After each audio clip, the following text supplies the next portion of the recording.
Somebody asked me why to support Vivek Ramaswamy for Ohio's next governor. And I think the main thing is a lot of people that cite him for being successful, they cite him by calling him a billionaire, because if earning money somehow means a loss of all morality in a person. I suppose because people who have no real core value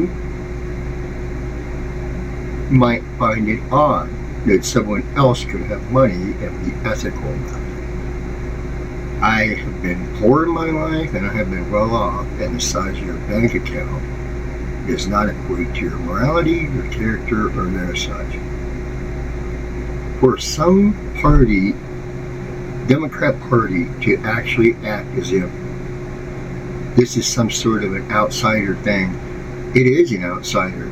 Vivek is successful, and he does come from another state. He's been through Texas. He's had business in Texas because the taxes are lower. And so he's coming to the Midwest, and his view is that of mine. We are moving into a new era. He supports data centers, as do I, but he does not support unregulated industry.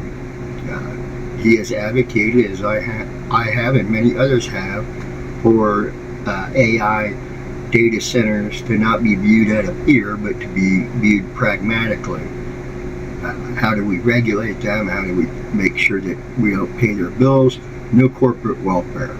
Okay. Vivek knows all about no corporate welfare because he assisted in Doge. He worked with Charlie Kirk to bring knowledge across campuses all across the United States. He was on that tour a long time. Success. I'm tired of people attacking success. We have to have success, and we can stop tearing people down when they're successful. Judge them by what they do. If you don't like Vivek, that's fine. But don't do it because of his race. Don't do it because of his alliance with Texas. Don't do it for the bad reasons in terms of demonizing people because they're successful. I mean, how do we really want our leaders to never be successful? That's called career politicians. And that's not what Amy Atkins is, but she's a career bureaucrat, and I think that's even worse. That's far worse. So Vivek wants to lower taxes. He wants to build an economy from the ground up that's focused on people. He wasn't always a billionaire, by the way. And he has lost, people pointing out he's lost bets. He's made some bad bets. He has. Every successful person makes some mistakes along the way to get there. But it's what you do and what you think. I also like Vivek as an optimistic viewpoint for the future. Vivek and his campaign and myself will certainly go after Amy Acton because she has no business even really running for governor. And I just am amazed that Democrats can't come up with somebody better. To me, it speaks that Democrats don't believe it's winnable. And Amy Acton is the sacrificial lamb. I know a couple other people that are running for office that are what's called the sacrificial lamb. They go do something like run for governor when they are obviously not going to win. And then later, that person gets an appointment when the new governor or the press and want them to write a book. There's a lot of different reasons. They capitalize on it, and you get a skewed view of what their opinion is because they're simply doing things for money and power, not anything to do with the state of Ohio. So we have to get rid of the old political way. The way of Mike DeWine as a Republican is the old way. He is the people that we don't want to see again, that we will vote against anytime that they run. And so the idea that we can't support new people because, they're businessmen, they're successful, it's just, I can't see that viewpoint at all. It's based on envy because you don't like the fact that someone has a lot more than you, that someone's became famous and very wealthy at a young age. You don't like the fact that he has a sunny attitude because you're dour. You're the one with a lot of chips on your shoulder, and you assign all that to Vivek. And that's not right. So if you want changes, you're tired of Mike DeWine. I know it's weird because he's Republican and everything, but there are really two different kinds of Republicans right now. One is successful and on the way in, and the other is on the way out, perhaps facing prison time. Okay? So let's be clear here. The Democrats have no ability to run this state because they have no confidence in their candidate's chance to win. It's just that simple. Amy Atkins is going to be landslided. She will be. Mark my words. If not, I'll publicly apologize for being wrong. It's not going to be wrong. When you compare the war chest, that's right, the money. Ooh, the scary money, right?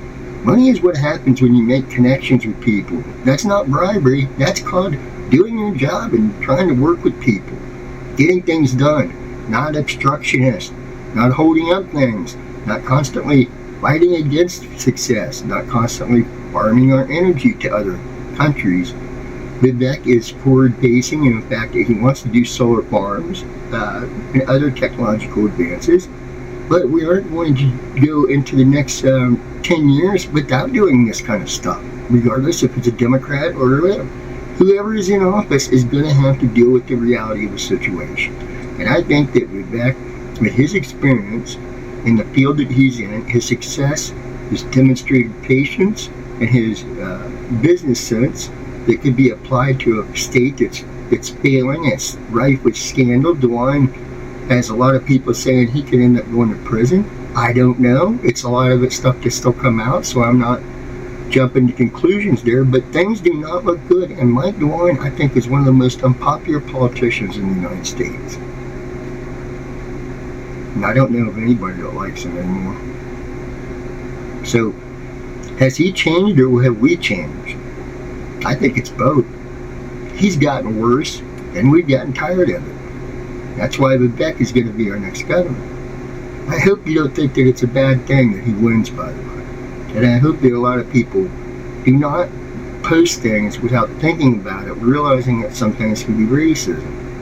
I'm not one of these people that are always calling racism for sure, but I've seen a lot of bad racism toward Vivek in just the primary level. So think before you speak, as they say, and try to base your criticisms on Vivek in relation to actual issues. And I'm sure that many of us will be happy to sit down and talk about it. But this idea that we just reject people because they're wealthy and successful, that's got to stop. And we need to stop demonizing success. We need to start appreciating it, emulating it, learning how to do it ethically, learning how to do it, become successful. And that's exactly what we need right now. Somebody to give hope to the people that keep being told that they have no hope and to give up and just let us run things. That's what Amy Atkins is for. Just give up and let us run things. We know what's best for you. So that's why I support Vivek Ramaswamy for governor. And this is just one instance. I probably will post more as we get into the election season. So thank you, and appreciate all comments. Be adults, though. That's all I ask. Just be adults. Thank you. Thank you for watching. And please do drop your response, even if you support Amy Atkins. And I'd like to be curious as to hear why you think that's wrong. Thank you.